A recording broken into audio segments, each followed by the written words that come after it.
नमस्कार, मी रेवती. चला, तर आज आपण नारळी पौर्णिमा विशेष नारळी भात करणार आहोत. त्यासाठी इथे मी 2 वाटी लांब दाण्याचा तांदूळ साधारण 20 मिनिटे भिजवून घेतला. नंतर एका पॅनमध्ये पाणी गरम करून घेतले. आता यामध्ये साधारण 1 चमचा तूप घातले आणि भिजवलेला तांदूळ घातला. त्याचसोबत यामध्ये चिमूटभर मीठ देखील घातले होते. छान भात शिजून घेऊ. भात शिजेपर्यंत आपण ओला नारळ बारीक करून घेऊ.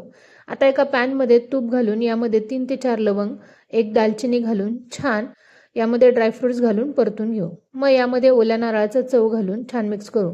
त्याचसोबत केसराच्या काड्या देखील घालू. नारळाचा चव परतला की यामध्ये साधारण 1.5 वाटी गूळ घालून छान मिक्स करून घेऊ.